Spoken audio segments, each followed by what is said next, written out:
The village dispute over fertile land caused unrest and division among the people, tearing apart their bonds of unity. Each faction accused the other of greed and dishonesty, their words sharp, their hearts heavy with anger and suspicion. True inheritance, Buddha began, is the wisdom we cultivate within ourselves. It transcends material possessions and fleeting worldly desires. The leader of one faction claimed ancestral rights to the land, insisting that justice demanded its return to their lineage.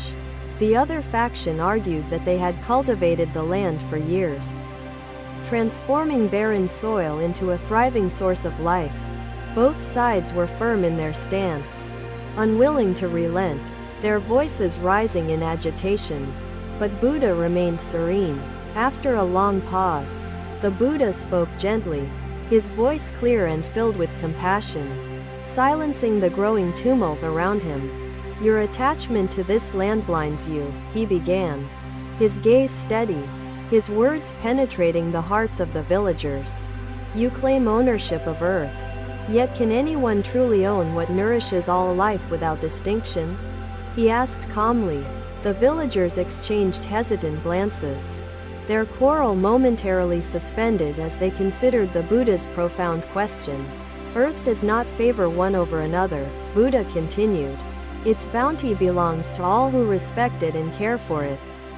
But sharing seems impossible, the elder of one faction objected, his voice tinged with despair and frustration at the conflict. A memory surfaced: laughter by the river, games in the fields, secrets shared under the same roof, warmth once unbroken. Buddha paused, letting the moment of reflection settle among his disciples. As the breeze carried the scent of blooming flowers, would its beauty increase or diminish if nurtured by two hands instead of one? The villagers pondered his question deeply, their anger wavering as their eyes fixed on the vibrant fields before them. You quarrel over possession, yet possession breeds division, Buddha added. Unity transforms the burden of dispute into a blessing of peace. The leader of the other faction sighed heavily, his defiance yielding to the weight of Buddha's timeless wisdom. But how can we trust those who claim they will share yet seize what does not belong to them? He asked. Buddha nodded, acknowledging the challenge of trust. But his expression bore no trace of judgment or doubt. Trust begins when one person sees the humanity in another, setting aside greed and fear to seek compassion, he answered. And compassion does not diminish with sharing, Buddha explained. It grows where division fades and understanding takes root. Both factions listened in silence as his teachings unfolded, gently unraveling the threads of their anger and distrust. Buddha proposed, let each side appoint stewards to care for the land, ensuring its fruits benefit all within the village. Let your conflict dissolve into cooperation. For those who work together to serve others find peace, he concluded.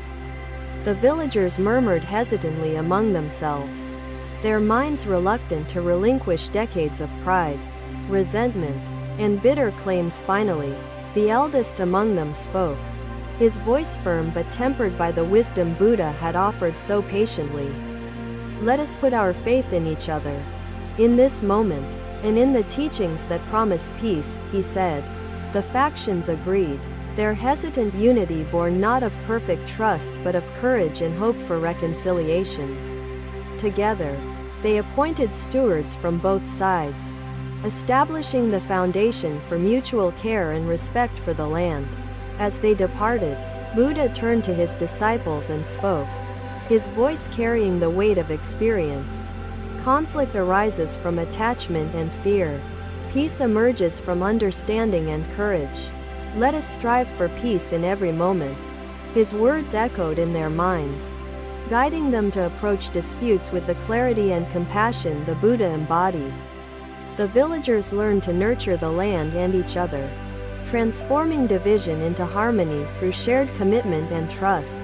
Beneath the banyan tree, Buddha's teachings had planted the seeds of lasting unity within the hearts of his listeners. The legacy of peace did not erase all hardship. but it inspired a path forward.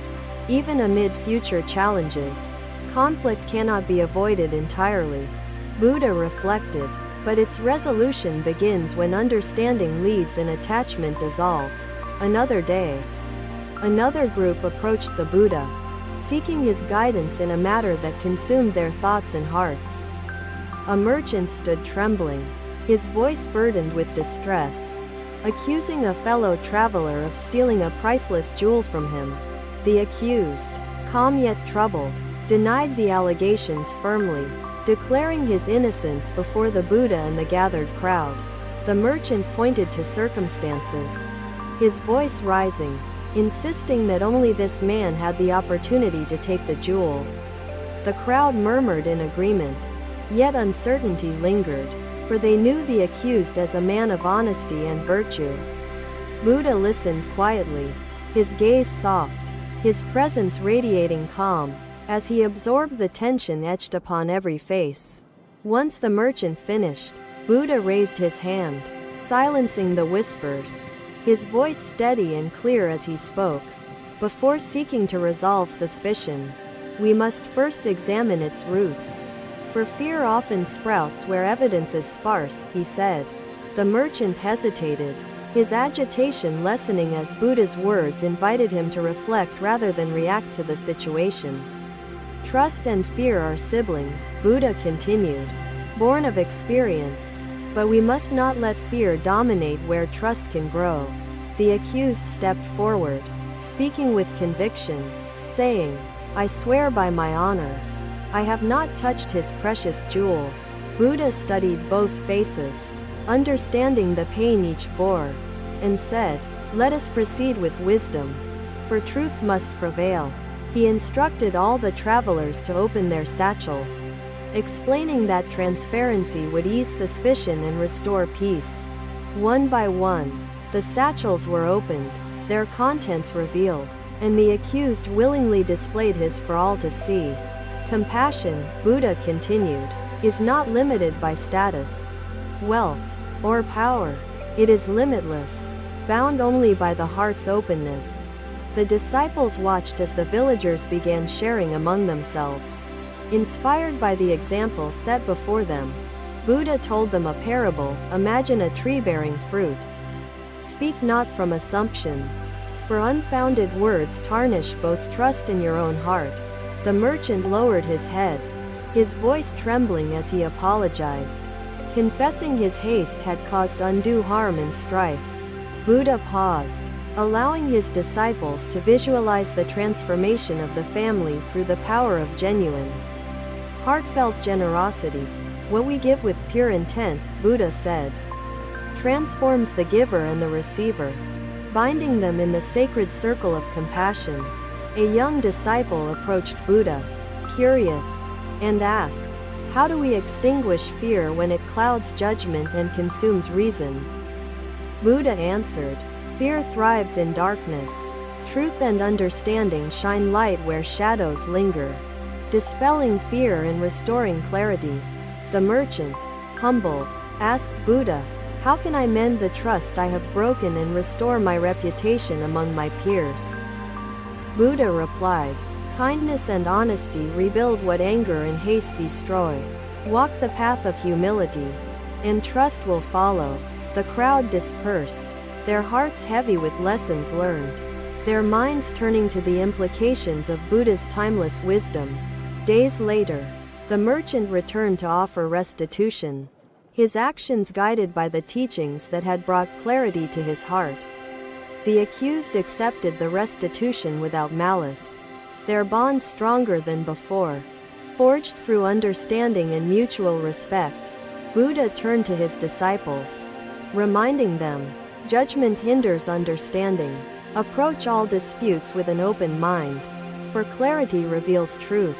The disciples bowed in acknowledgement, their commitment to spreading Buddha's teachings deepened by the profound lesson they had witnessed. "We do not pity. Pity," he said, "creates a divide, a hierarchy of giver and receiver. Trust, like a jewel, shines brightest when cleansed of suspicion, illuminating the path to harmony in every corner of the world." The villagers who witnessed this sought to emulate Buddha's wisdom, weaving his teachings into the fabric of their daily lives. From this day onward, disputes among travelers lessened, replaced by a spirit of unity fostered by Buddha's enduring guidance. Buddha reflected on the jewel's loss, not as misfortune but as an opportunity to uncover the treasure of understanding within hearts. Another day, another plea for peace reached the Buddha. As a divided kingdom faced turmoil from within its royal family, two brothers, heirs to the throne, quarreled fiercely over power, each convinced their claim was more righteous than the others. Take it to them. The nobleman returned to his home, presenting the garland to his relatives, and spoke the words I had instructed him to say. Buddha listened intently as each brother presented their case, asserting their merits and justifications for ruling the kingdom alone. The elder brother argued his experience in governance was crucial, while the younger brother claimed innovative ideas could revitalize the kingdom.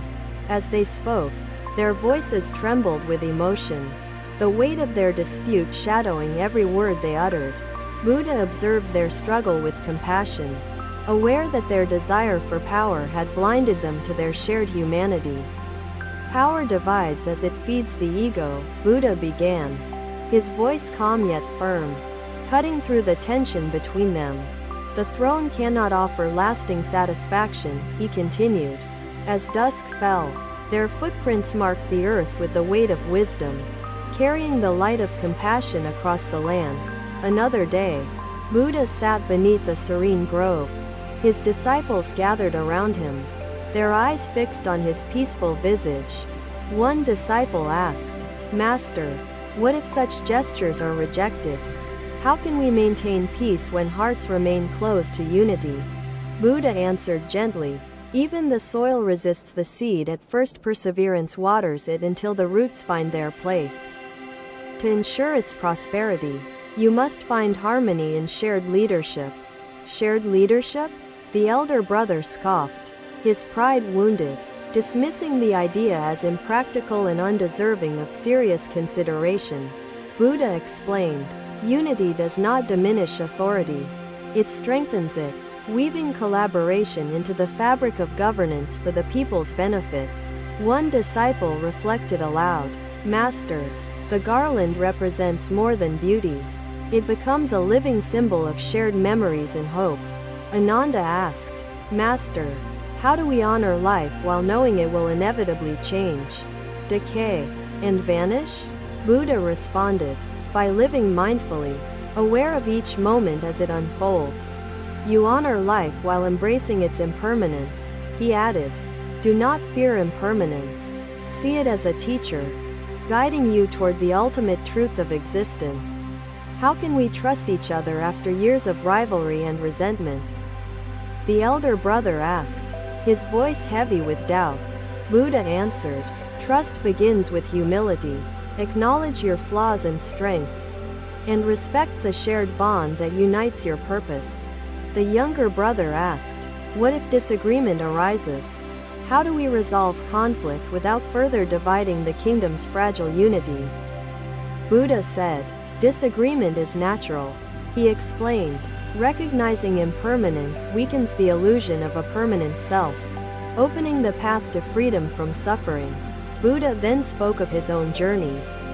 Finally, the elder brother spoke, his voice steadied by the wisdom he had gained from Buddha's words. "Let us divide our duties as co-rulers, fostering unity and serving the kingdom with strength and wisdom," he said resolutely. The younger brother nodded, his pride softened, agreeing to cooperate and embrace shared leadership for the sake of their people. Together, they pledged to honor the principles Buddha had imparted, striving to prioritize the kingdom's welfare above their personal ambitions. The advisors and citizens rejoiced, their fears dissipating as the brothers united to fulfill their duties as co-rulers. Buddha turned to his disciples and said, "True leadership arises not from dominance, but from compassion and service to others." The disciples bowed deeply, Inspired by Buddha's ability to transform rivalry into harmony through the power of his teachings, the kingdom flourished under the brothers' shared rule, its prosperity a testament to the enduring wisdom Buddha had imparted. From that day onward, the brothers honored their roles as leaders. Mindful that unity was their greatest strength, Buddha's teachings echoed in the halls of the palace, guiding their decisions and reminding them of their responsibility to the people. The peace restored in the kingdom inspired neighboring rulers to seek Buddha's guidance. Eager to learn the art of harmonious governance, Buddha reflected on this episode, knowing that his teachings had planted seeds of understanding and compassion that would flourish for generations. Conflict may not always be avoidable, he thought, but its resolution begins with humility and a commitment to serve the greater good. Thank you for watching. Buddha's teachings are always with you. Subscribe to our channel and we will see you in the next video.